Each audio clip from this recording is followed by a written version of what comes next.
I'm cool and folk. In this video, we're gonna be reacting to It's Blanco, the 30-year predatory history of Jay-Z. Yeah. Ain't this like Sean Diddy Combs' best friend? Let's get straight into it. Tune in, folks. The hip-hop Bill Gates. He'd become a staple not just in hip-hop, but in music as one of the greatest lyricists. I ain't even gonna lie.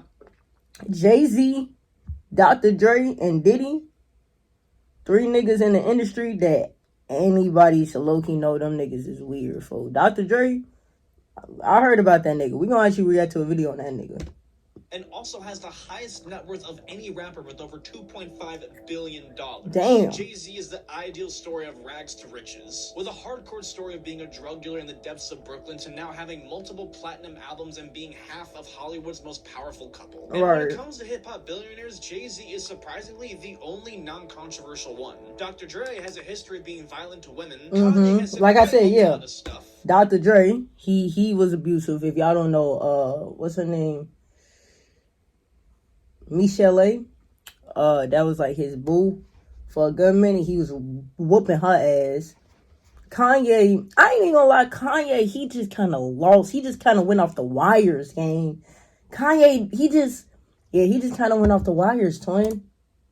I don't think I need to remind you of what Diddy has done. Right, but Diddy. Jay-Z for a long time was really the only one with no drama and no bullshit. That is, until now, because it seems like some of his past has now been starting to haunt him. But people started to get suspicious after his close friend and business partner Diddy was exposed as a monster, and he was pretty silent about it. And now, with the recent lawsuit of him allegedly R-wording a 13-year-old girl with Diddy at one of these infamous parties back in 2000, and one of them little freak-offs.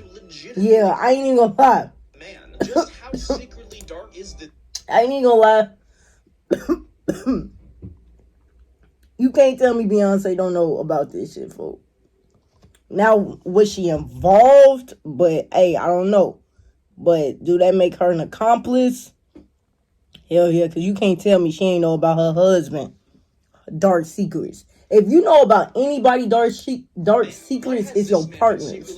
I ain't even gonna lie, twin.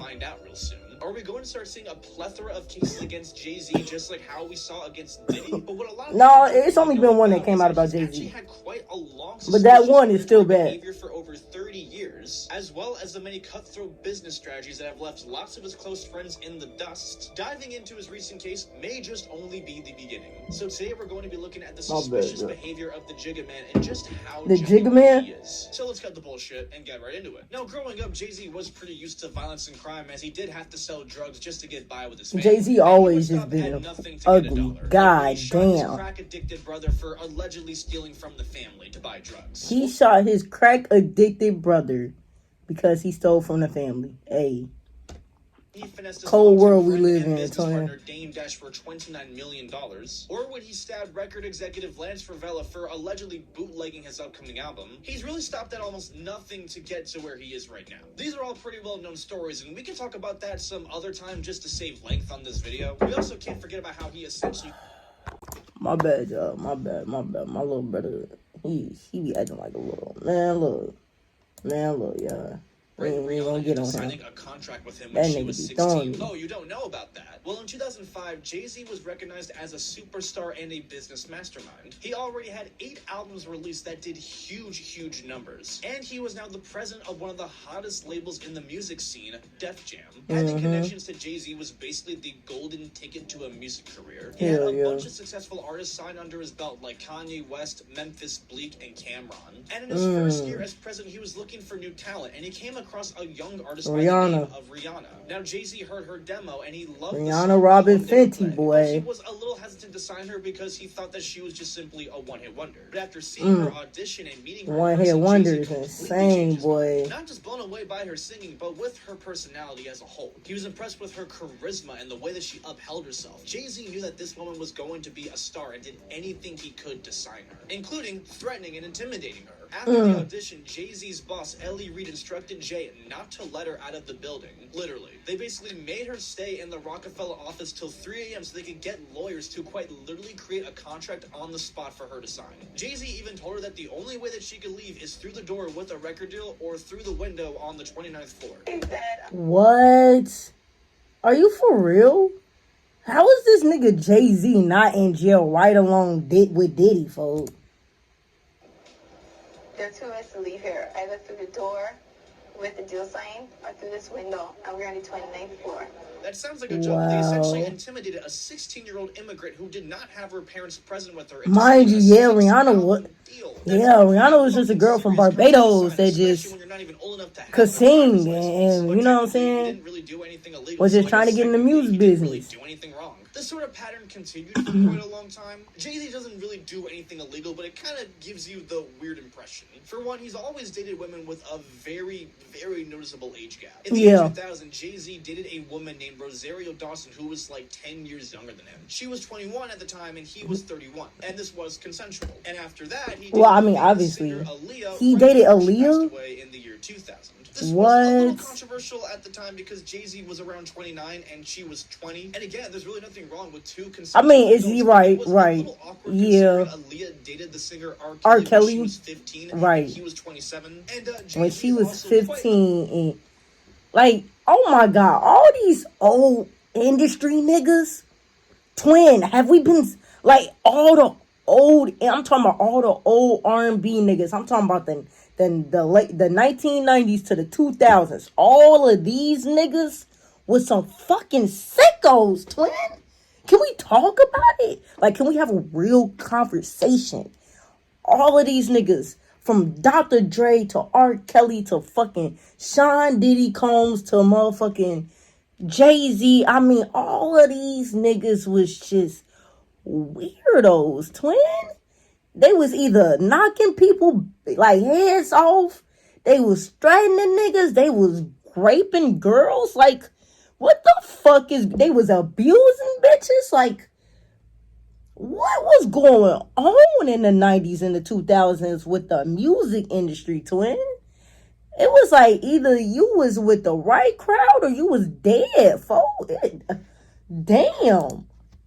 Pretty good friend of R. Kelly. And even after the leaked video of R. Kelly doing You Know What with a minor, Jay-Z still released not one, but two collaborative albums with R. Kelly and went on tour with him in 2004. Rapper Nas even said in an interview that Jay-Z knew R. Kelly was bringing minors into the studio. So, clearly Jay-Z had quite a younger taste for women. Again, none of this was really illegal, just a little fishy. Just a little weird. There was always the speculation that Jay-Z had actually groomed Beyonce when she was a minor. Now, the story they tell is that they met when Beyonce was 18 and started dating when she was 19. And since Jay-Z is 12 years older than Beyonce, that would have made him 31 at the time. Yeah, again, a noticeable age gap, but they started dating when she was adult. So what's the problem? Well, there are some Hold on. Jay-Z and Beyonce, first of all, they started dating right out the gate. Been together ever since. 19 and 31? Nigga, when you were 12, I was just being born. Like, can we, like, that's so weird, bro. Things being said as to when they actually did meet. In some interviews, they say when Beyonce was 18. In some interviews, they say 17. In some interviews, 16. Okay, so nobody really knows besides Jay-Z and fucking Beyonce when she was recording her first ever album with Destiny's Child. Now, their first album was recorded back in 1997, which would have made Beyonce between 15 and 16 at the time. Really? This implies that Jay-Z knew about her and maybe was keeping his eye out for her. And that is weird.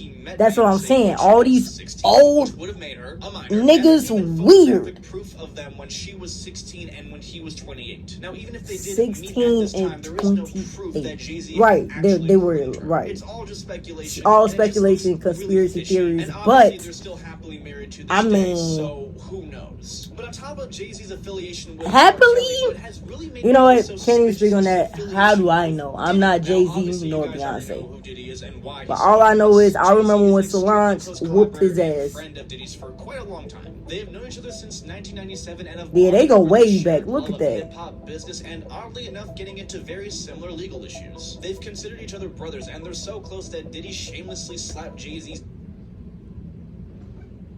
Come on, bro. Come on, twin. Diddy has always been gay, bro. This nigga always been weird. He always been a weird, bro. And I feel like I could talk about this because I'm a part of the LGBTQ plus community. So, you know what I'm saying? I feel like I can slide with certain shit. But no, Diddy has always, bro. This nigga, like, come on, man. From Usher living with this nigga for a year when he was like 13, mind you, and then Justin Bieber, who Lord knows what the fuck that nigga did with to him. I think he was only with him for like a weekend. I mean, like, this nigga always been fucking weird, twin.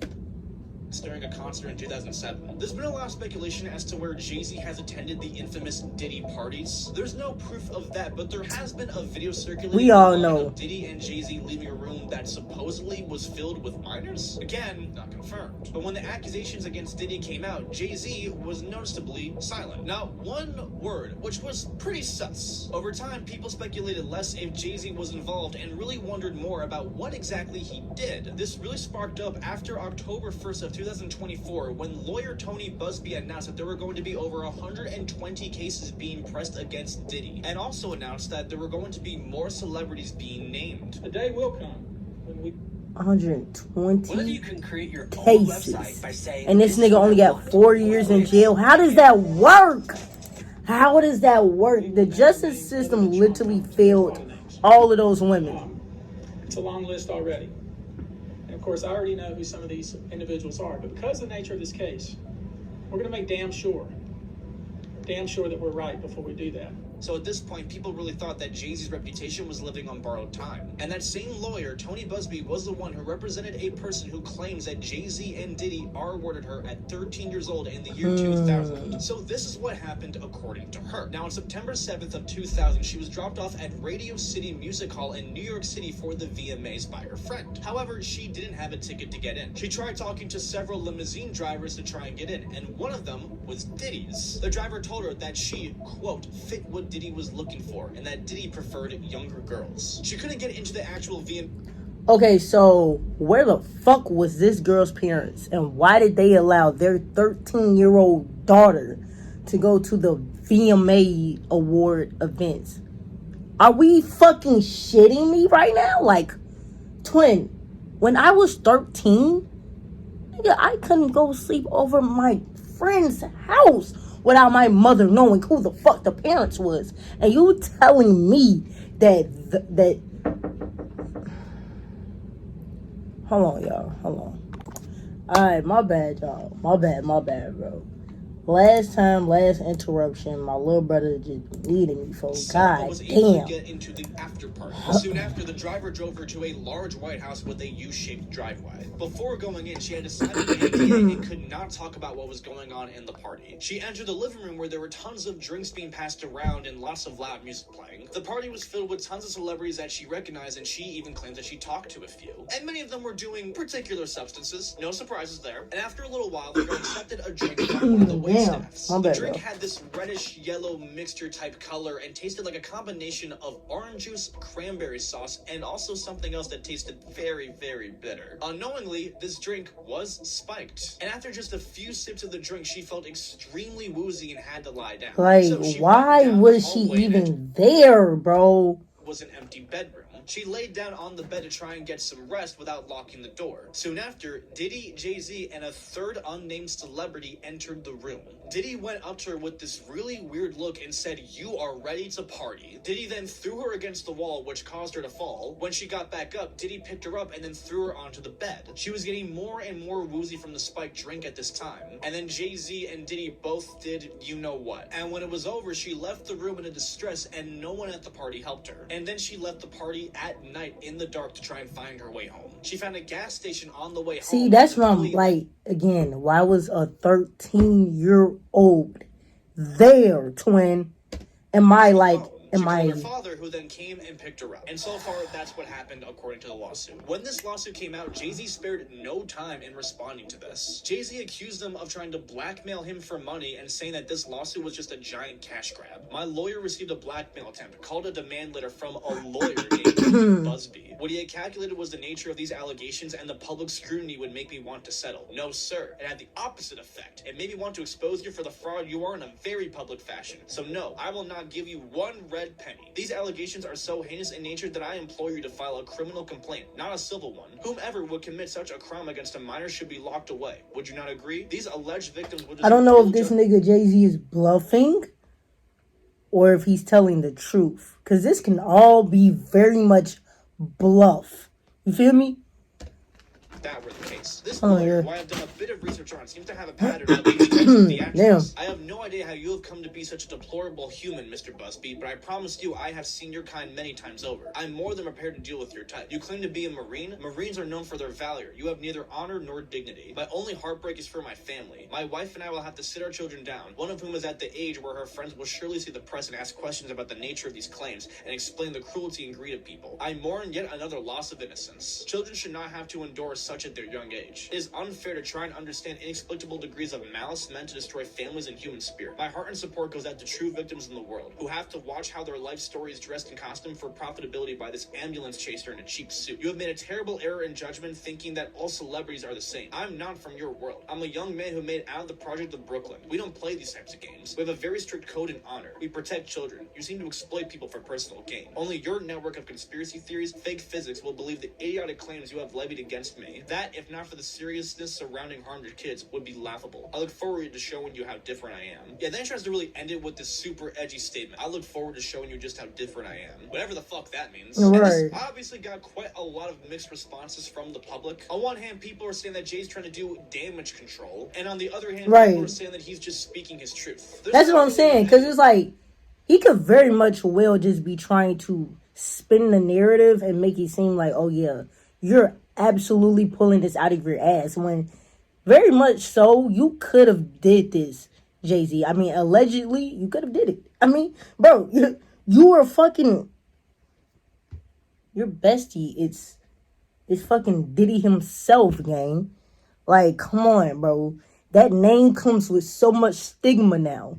So it's like, it's not preposterous, if you know what I'm saying. It's not like, you know what I'm saying? It's not ludicrous. It's not a ludicrous ass claim, folks. It could very much be, you know what I'm saying? It could very much be true.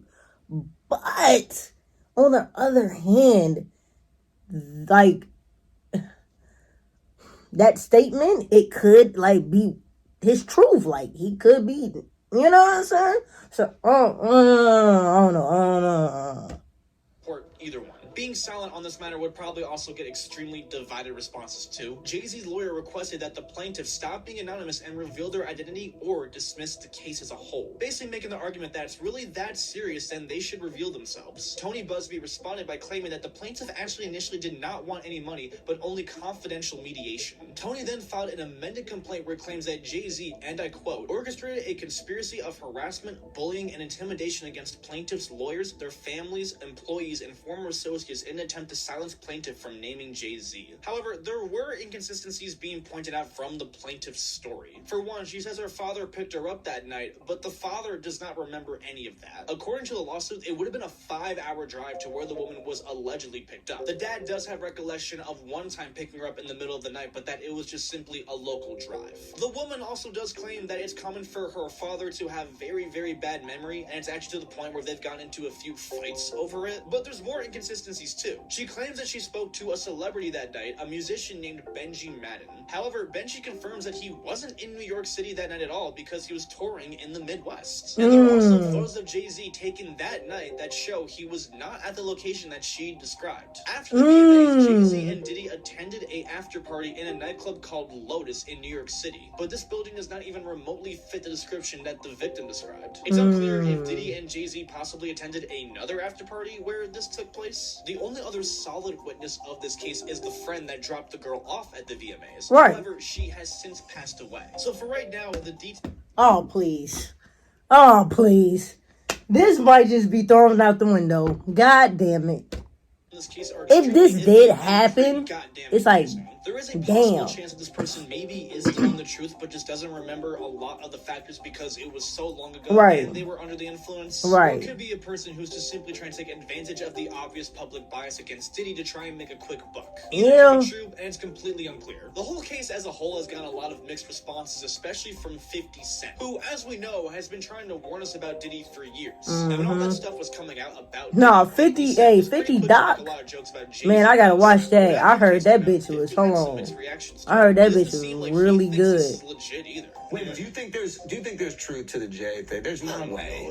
Look, I have this thing where I'm conflicted when it takes you 20 years to remember something happened to you. Yeah. Okay. I don't know. I go also 10 years, 20 years later, that comes back. The only person who ever spoke up about Jay-Z before anything came out was musician Jaguar Wright, who was a backup singer for Jay-Z on MTV Unplugged. She actually did speak out about Diddy and called him a sex trafficker back in 2022. And at that time, everyone thought that she was off the loony bin. But after the first I remember initial seeing that allegations of interview. Diddy came out, people started to take her a little bit more seriously. Right. In October, after the Diddy situation got much, much worse, she was interviewed by Piers Morgan, where she just completely went off on Jay-Z out of nowhere. Because for 4 years, I've been screaming, not just Diddy, but Diddy and Jay-Z are monsters. And the victim-making machine kept going on. He starts little fires everywhere, forces everyone involved to go and carry water while he sneaks away without a response. That changes now, Sean. You must respond. You have no choice. Harvey Weinstein, Jeffrey Epstein, Robert Kelly, Sean Combs have one person in common, professionally and privately. Sean Carter. I have 3 victims right. Whoa.